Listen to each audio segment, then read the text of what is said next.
on 285, so there was that. But yeah, no, and then after that, they moved us from Atlanta to North Carolina. We've been here since 1996. So, but yeah, it's so funny because you're saying soda, and up north it's pop. Pop, yeah. You lose that real quick though, because people look at you funny down here. You say that. Well, it's pop up here too. So that's another thing about being in Atlanta is there are people who live their whole life in Atlanta and still sound like me. Oh yeah, no. There are very few Southerners in Atlanta anymore. Yeah. So it's a cool place. I like it. Oh yeah, I like the city. I hated the traffic, but I really liked Atlanta. The city, the people in Marietta, especially the officials, have been really good about helping us out. That's great. Guys in the business license office. It was pretty funny when I went to business license and told the guy I'm starting up a meadery, and he just stared at me. I know in his head he's thinking, where are they growing grapes in Marietta? Well, either that or he's thinking meadery. Why do we need a meadery? Meat? Yeah, meat. Yeah, most people think a butchery. Yeah, A butcher Why are you butcher calling it a meadery? Yeah. Mm-hmm. Fancy meat.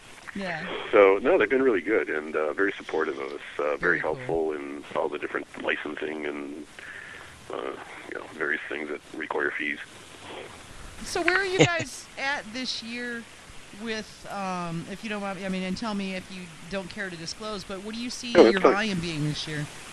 Well, when we started out, if you don't mind me doing a little chronology here. No. The first thing we had to figure out was how much can we make, which was based on how much we could afford.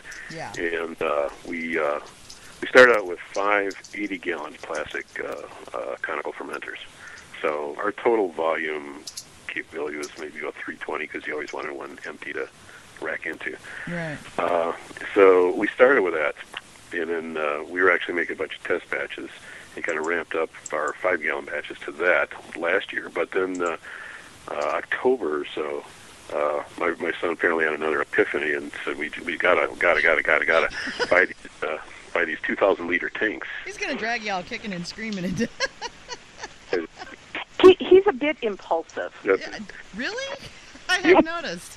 Yeah, well, occasionally, fairly often, right. And, what are you going to do? Yeah. So right now, we've got these 2,000-liter, which is about 530 gallons, but we don't go above maybe 480 tanks. And our monthly production, we can turn those tanks, because, again, we right now we're leaving one empty to rack back and forth. So we can turn those tanks about once a month. That was going to be my other question, was how quick are you turning the tanks? Well, we've got about 2 weeks for fermentation. Nice. And we probably do better if they're not jacketed tanks. Again, jacketed tanks cost more. Yeah. And glycols are really expensive. So our 2-stage cooling system right now is two-room air conditioners on a ladder, which turned on really, really, really high, huh? it works remarkably well, at least in the winter and in the colder months. Yeah. Summer, we're going to be doing a Kickstarter to get some jacketed and glycol in them. I was going to say, it gets a little warm down there in Georgia. So yeah. So right now, our fermentation wraps up in about 2 weeks. We've got about a week or so for clarification and filtering and whatnot. So in a month, it's like the what we call our solifaction, the traditional, is ready to go. And those things that we just ferment and then bottle, we can turn in a month. So and we'll bottle age. So we bottle age the cranberry, we bottle age the solifaction, and then we've got a Marionberry that is a pre-ferment that we bottle age, and then things that we then add like back flavoring and some sweetening to the cherry, the blueberry, the peach. That'll be another 2-ish weeks. So our monthly production is right around 500 gallons, as long as we keep our heads straight and don't screw something up. So did the whole family basically jump ship in their quote-unquote regular lives and go on the family business here, or are you guys? Are some of you guys still foot in both worlds? Don and I are still working. Okay. And Brian is doing this full time. Tamara, I managed to spirit her away from her job running a retail store for Can I tell who, or should I not say? It's a large communications company. Oh, there you go. I used to work for a large communications company. So I spirited her away with promises of riches and easy living, and I lied, actually. I lied a lot. Yeah. And then I've got another son and another daughter who we're enticing. They really love the mead, and we're kind of just waving in front of them. You know you want this. You know you want that. You can be part of this. This could be. You want the highlight. Yeah. Unfortunately, they have really good jobs and they don't live in the area, so it's going to be tougher. Okay. It helps to be local, yeah. But you know what? Even there, my daughter-in-law came in from Oregon to help us with the grand opening.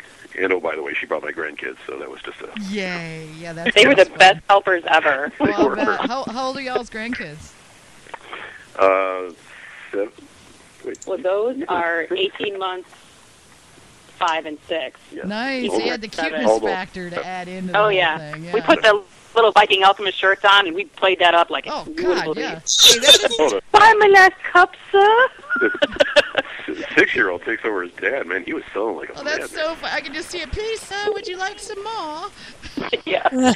Oh yeah, he was great. He was standing next to me, and he was like, the cherry seems to be doing really well. Everybody really likes the cherry. That's their favorite. And then my other daughter is up in the D.C. area. She works for the government. Oh, okay. And one of our most unusual fans is. I like to look and see who likes us on Facebook.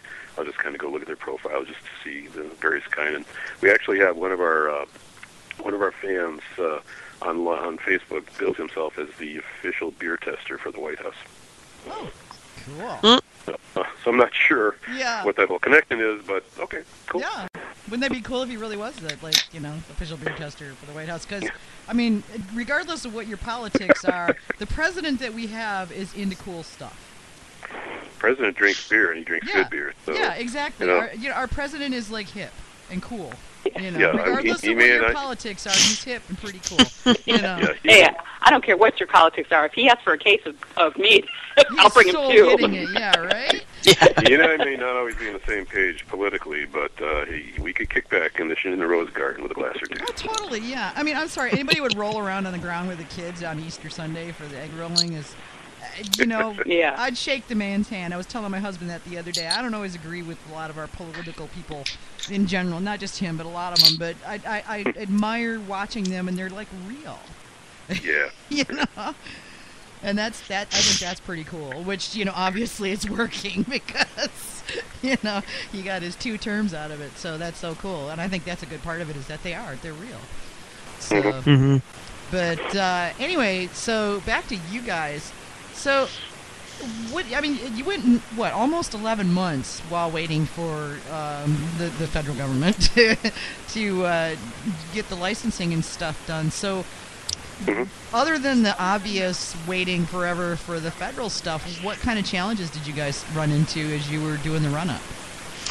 Well, one of them was, just talking about the government stuff, the feds were just the feds. It took them 6 months. They are what they are. And, it's just the backlog that they have. And but when they got around to it, it took us about 2 or 3 weeks to fix all the deficiencies in our paperwork and then get okayed. Our bigger challenge was the Department of Revenue here in Georgia, because we're a farm winery. Farm winery allows you to sell out of your tasting room. You don't have to necessarily distribute, but you do. But it gives you a lot more freedom. You can have additional tasting rooms. So we have our own apiary, and fine. So we figured, okay, we're good to go. Turns out that in the state statute or whatever it says, it defines a winery as growing your own grapes, fruit, or other grapes, berries, or other fruit. No mention of honey. And whereas the TTB, the feds say other agricultural products. Right. They didn't have that in Georgia because I'm sure nobody thought about it. Why would you do that? Right.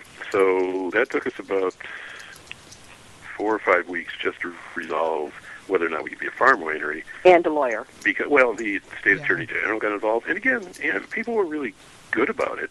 It's just a lot of head scratching and what should we do about this? And they eventually said, yeah, okay, go ahead. So that took a good chunk of the time. As far as the challenges, oh my gosh. Labels. Well, yeah, labels, logo but before the labels, the bottles. I wanted a kind of a wine style bottle. I like what Sergio has, so I thought, okay, that's kind of classy. It looks nice, and the wheat mead looks really pretty. So I thought, I want a clear 500 milliliter Hock style wine bottle with a cork. Can't find it. Couldn't find it anywhere. Now I don't know that many. The places that I called and tried to find it didn't have it. Call Sergio? So,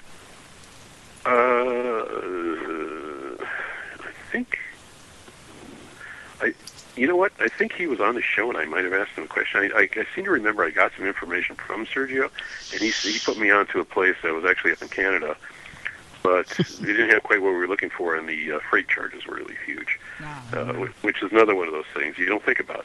You think about the cost of all these things that you have to get, but then, like juice concentrates.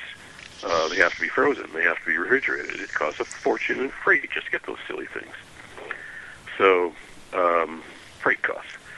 So yeah, finding bottles, getting the right bottle, and we almost tripped across it. It was like, as a last resort, the guy I was working with said, well, how about these? And he handed me a picture of 6 of them, and, oh, I like that one. And that's our bottle. And then designing the labels. Tamara, I mean, well, she didn't tear her out. She still got some, but designing the labels was a death march. Well, and even coming up with our logo, Well, it's just like, it's very hard when you're doing things. Here, It's difficult with a lot of these companies because you're doing everything so remotely. So it's like, how do I get what's in my head into your head? Yeah. So they can see what you're thinking, because it's so clear to you. Yeah, it's so obvious. I mean, I don't know why they didn't get it right away. but yeah, there was a lot of back and forth and getting that worked out, and then getting them approved, getting the colas approved, getting the formulas approved. I mean, it's just like this. And the thing with the colas is like they would improve one label, and then the next one has the same exact formulation, and they would tell me to change the wording on it, even though it's the same exact formulation, except for like one is blueberry, one is cherries. We had to put on a blueberry one, like honey wine with spices and flavorings or something like that. But the cherry one, they were fine with honey wine with cherries added. But it's the same, it's the same steps in our process. It's just really irritating. Slight lack of continuity in the TTB. Well, and I'm sure you run into the whole this but not that thing. You'll get that. I mean, you can submit two identical meads except one's peaches and one's pears, and they'll say yeah on the peaches and no on the pears. Absolutely, yeah. And looking at the other comments of the other meaderies and the AMMA sites, clearly the TTB is mead is kicking their butt. Yeah. They're the growth in our overwhelmed industry and undertrained. I mean, Yeah, and mead is just this strange animal from another planet, and they have no idea what to do with it. Oh, yeah, for the blueberry, they wanted me to take blueberry mead. Anywhere that said blueberry mead, I had to take it all off the bottle. I could have it say blueberry, but not blueberry mead. Yeah, which is really hilarious because at the same time, they're letting other meaderies use the word mead. Right. And I was like, I feel like I'm false advertising by not putting on here somewhere that it is blueberry mead. I want them to know what they're getting. Mm-hmm. I think they eventually let us put blueberry in parentheses underneath the I have two fanciful names, essentially. Yeah. So, whatever. Yeah, it's done. One of the challenges was upsizing. It was a big challenge. We get these 80-gallon fermenters in there, and we decided, we should probably put some meat in there and see how we're doing. What's our formula? And, Nick and Brian look at me and say, well, we put about this much, and they literally hold up their fingers, water in the bottom of the carboy, and then we put 15 pounds of honey in it, and we fill it up to the top. That's it. Can you be more specific? No, that's about it. Oh, dear. Yeah. So I figured, okay, they're 5-gallon carboys. I'll just work out the formula. And so I did. And I made 4 test batches with 4 different kinds of honey and completely missed 4 times. And I saw, they were dry, really dry. I mean, not red wine dry, but really dry. And our original stuff that we made was semi-sweet. So I'm like, that's not great. Now I got 20 gallons I'm going to have to put on the sewer. But again, part of my Is that genius. floor drain again,